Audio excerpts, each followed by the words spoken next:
Hello everyone, my name is Wilma and I will be presenting the Human Resources Theory University as a Collegial System in Module 3 for this week and for this discussion. I know in past discussions and in this course we've kind of talked about ASU as an organization. So in this presentation today I want to take the time to talk about my workplace, which is the University of Phoenix. To start off this presentation, I wanted to go ahead and give some background information about the University of Phoenix. So just to start off, the University of Phoenix is a for-profit college. It was designed to cater to the working adult, so the non-traditional university student. Majority of our students have a lot of external factors outside of school, such as work, family, and so the university was designed to cater to those students who may not have the time to attend a traditional university. It kind of sets us apart.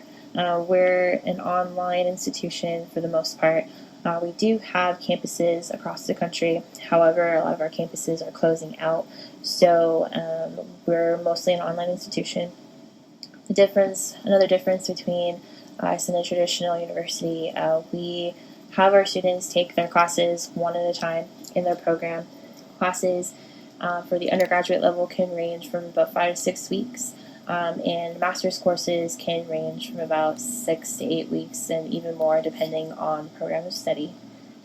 And also, the main kind of difference here is that the student can finish a program in 3 to 4 years, traditionally the same time as a traditional university student.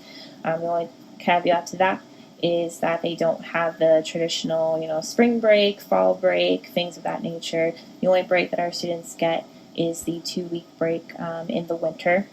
So with this system, students are able to finish the same amount of time as a traditional university student while being online and balancing work, life, family, whatever it may be. We don't have a semester system either, so students can basically start when they want to. So if a student wants to start in March, they are more than welcome to. If they want to start in December, they can do that too. And a lot of the communication between our university staff and students is done mainly by phone, email. We have a chat option for students as well as texting. I'll get more into that in a second. And another major difference between University of Phoenix and a traditional university is that our quote-unquote president of the university is actually the CEO of our institution. Now that I've kind of covered the kind of background information behind the institution itself, so now that I've kind of talked about the background information of the university and kind of the role and what the expectations are, I want to get into the issue I wanted to talk about today in this case study. So our management team, which consists of our academic managers who oversee the academic counselors and our college directors who oversee our academic managers, we're taking a look at our ratio of customer service time and seeing if our students are speaking to their assigned academic counselor. Each student is assigned an academic counselor who advises their program. Management noticed that there was a decrease of students who weren't directly speaking with their academic counselor but another advisor on their support team. So they took a look at the numbers and looked to see where they could make improvement as far as having academic counselors being the ones speaking to their students.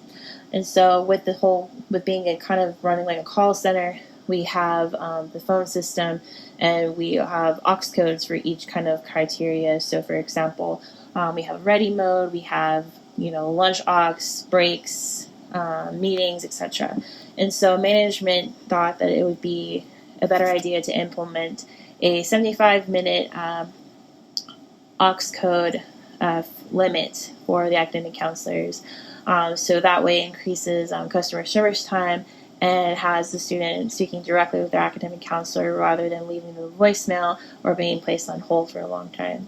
Management just implemented this back in July, so we haven't seen a lot of data with this yet, but this was kind of their goal. And also with this, they wanted to see if students speaking with their assigned academic counselor would influence the number of F and W grades students receive while duration of their program from quarter to quarter in the whole fiscal year. I just want to take some time to talk about my role at the university and what I do. So I am an academic counselor at the University of Phoenix. It's another term for an academic advisor. My job is to advise students in their program of study. I advise to social sciences majors, so psychology, social work, correctional programs, as well as master's programs as well in psychology, and support team calls for the master's in counseling. Um, big difference with the advising and coaching at University of Phoenix from other institutions is that we interact with our students through phone, email, chat, text options. We don't have in-person advising at the university, and we work more like a call center.